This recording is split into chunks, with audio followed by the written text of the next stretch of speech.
Stop what you are doing. Put down your phone. Look at the screen. What you are seeing right now isn't a correction. It isn't a recession signal. It is a liquidation. At 9:32 a.m. this morning, an algorithm on Wall Street triggered a sell order that wiped out $40 billion of American wealth in 12 seconds. Look at the ticker symbols. KO, Coca-Cola, down 15%. PEP, PepsiCo, down 18%. INTC, Intel, down 9%. You might be thinking, it's just the stock market. It bounces back. You are wrong. This is different. This isn't about interest rates or inflation or a bad jobs report. This is about the physical reality of the North American continent changing overnight. For the last 3 months, Donald Trump has been playing a game of chicken with Canada. He called Mark Carney weak. He called Canada the 51st state. He threatened to build a tariff wall around the American economy so high that nothing could get over it. Well, this morning, Mark Carney didn't just climb over that wall, tunneled right under it, and cut the waterman. We are witnessing the first shots of the Great Water War. And if you were sitting in the United States right now, I need you to understand one terrifying fact. Your president just picked a fight with the only country that can turn off your tap. In this video, we are going to break down exactly what happened in the last 4 hours. We are going to show you the document that Mark Carney signed, the one the White House is frantically trying to translate. We are going to show you why chip manufacturers in Arizona are suddenly panicking. And we are going to explain why Donald Trump's entire America First strategy just dissolved in a glass of Canadian water. Buckle up. The map is being redrawn. Let's rewind to 8 OBS AM, Washington, D.C. The president is tweeting about dairy farmers in Wisconsin. He's feeling good. He thinks he has the leverage. But 300 miles north in a quiet office in Ottawa, Mark Carney was initiating what insiders are now calling the Blue Shield Protocol. At 9:15 a.m., the Canadian government filed a new regulation under the Canadian Environmental Protection Act. It wasn't a press release. It was a technical filing. It's titled the Sovereign Industrial Water Levy, SIWL. Here is the text. Read it with me. A retroactive surcharge on high-volume industrial water consumption by non-domiciled entities operating within the Great Lakes Basin, effective immediately. Let me translate that from bureaucrat speak into simple English for you. For 50 years, American corporations have treated Canada like a free utility. Companies like Coca-Cola, Pepsi, Nestle, and General Mills built massive plants just north of the border. They pump billions of liters of fresh, clean Canadian water. They bottle it. They use it to wash silicon chips. They use it to process corn syrup. And they pay virtually zero for it. It was the good neighbor discount. Canada has the water. America provides the business. Trump broke that social contract when he slapped a 25% tariff on Canadian steel and aluminum last week. He effectively told Canada, "We don't care about your economy. We are going to squeeze you." Carney just squeezed back. The new levy charges these American companies 0.055 per liter on industrial water usage. That sounds small, right? 5 cents. Do the math. A single bottling plant uses millions of liters a day. A semiconductor foundry uses even more. At 9:16 a.m., the CFO of Coca-Cola got a notification that his cost of goods sold just increased by 400%. At 9:17 a.m., the algorithms realized that Pepsi's profit margin for the entire fiscal year just vanished. At 9:30 a.m., the market opened and the selling began. This wasn't a negotiation tactic. This was an execution. Carney didn't threaten to do it. He didn't leak it to the press to get a reaction. He just did it. And that is why the White House is paralyzed. Trump is used to noise. He knows how to fight noise. He doesn't know how to fight silence. He doesn't know how to fight a math problem.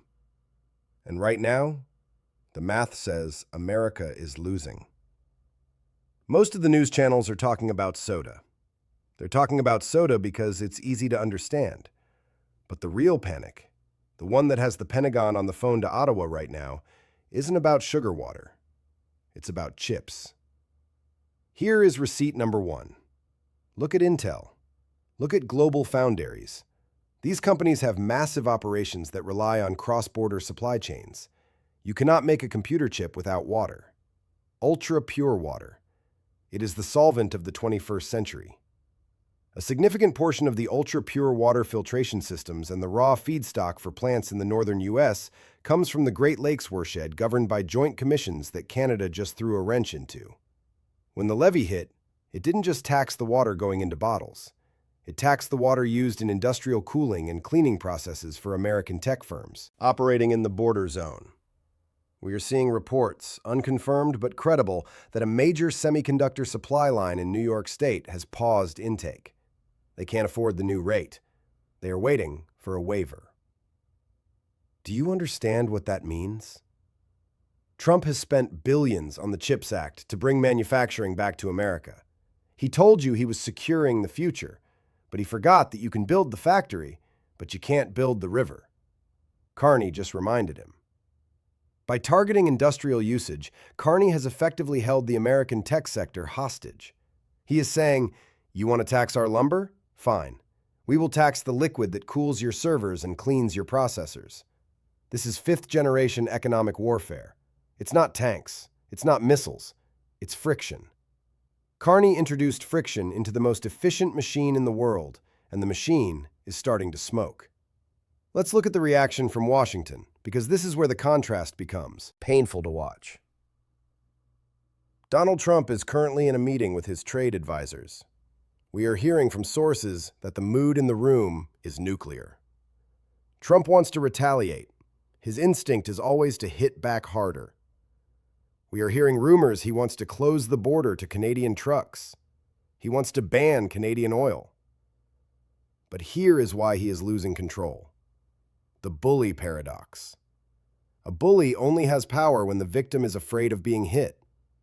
Once the victim hits back, and hits back with a weapon the bully didn't see coming, the bully's leverage evaporates.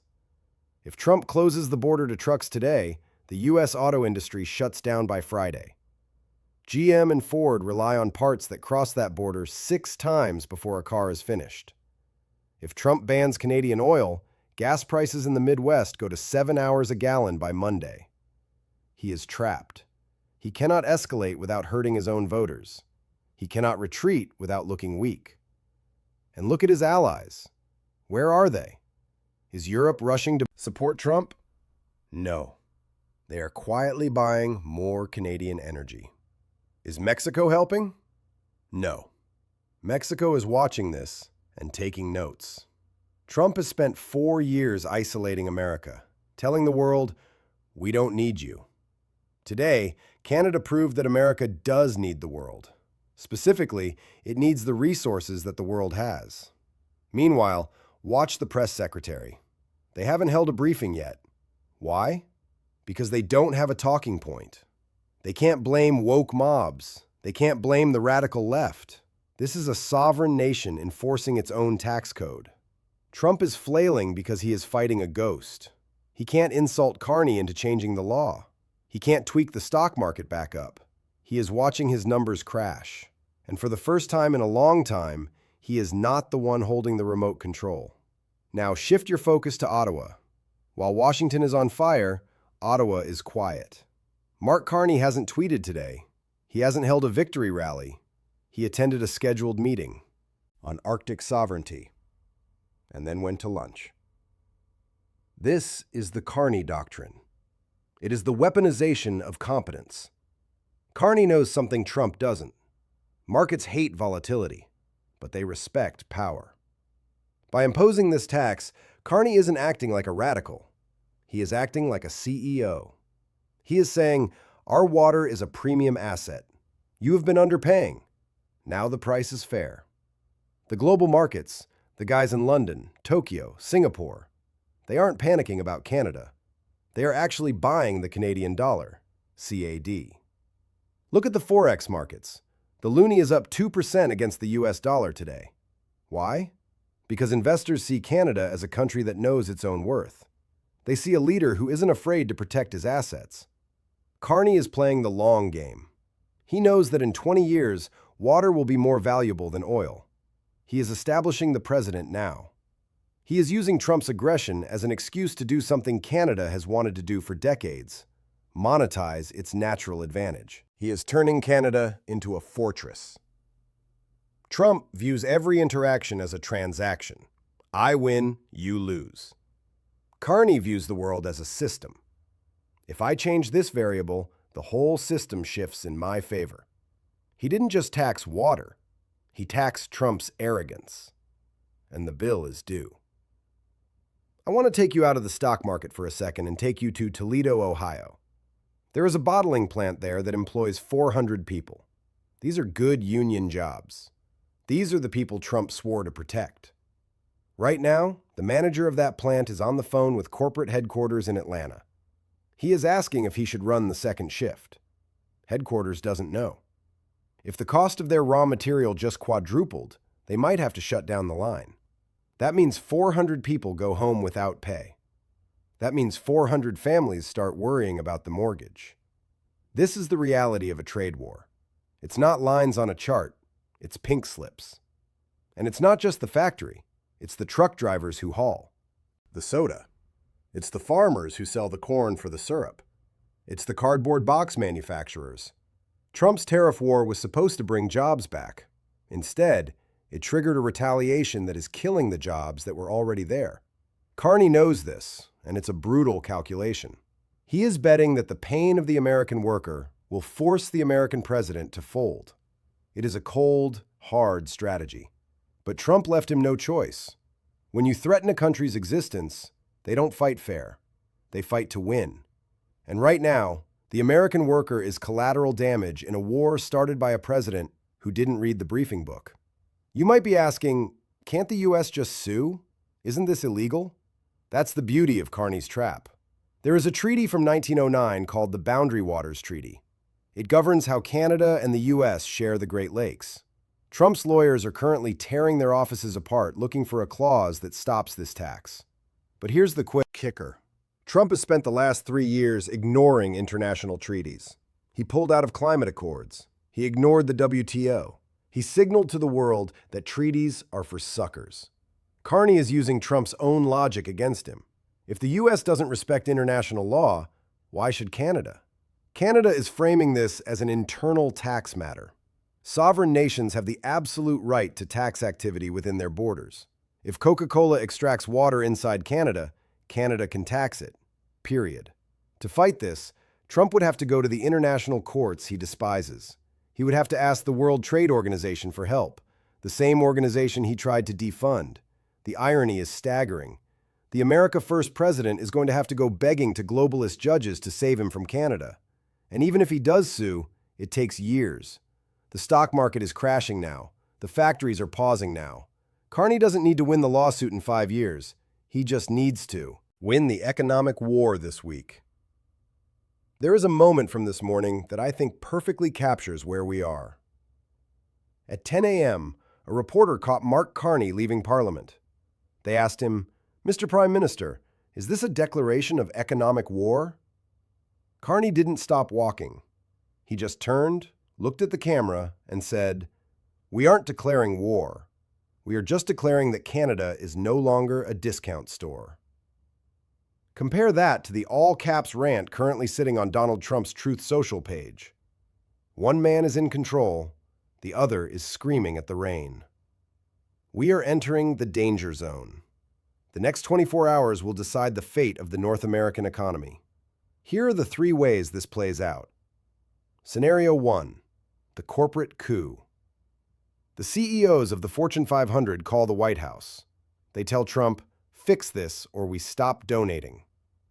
Trump is forced to walk back his tariffs on Canada. He spins it as a great deal, but everyone knows he blinked.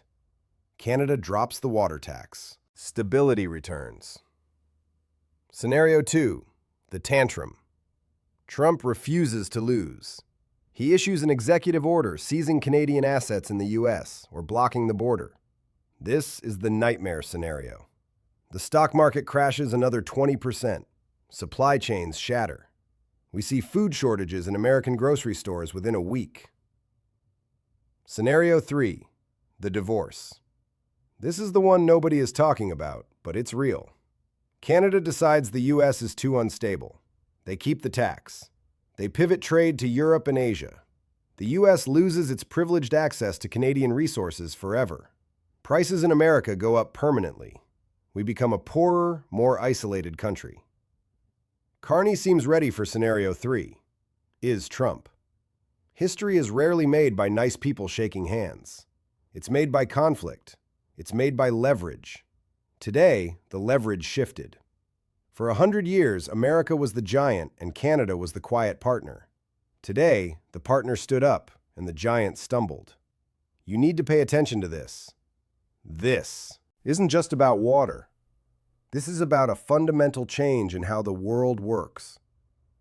The era of the U.S. bullying its allies for profit is over. Mark Carney just drove a stake through it. The question now is, will Trump realize he's beaten? Or will he drag the American economy down with him just to prove a point? If you own stocks, if you own a business, if you buy groceries, watch the news tonight because the water war has just begun, and nobody knows how high the flood is going to get. Do you think Carney went too far, or did Trump deserve this reality check? I want to see your debate in the comments. And listen, if scenario 2 happens, you need to be prepared. I'm going to be tracking the supply chain data all night. Subscribe and turn on notifications. You do not want to miss the next update.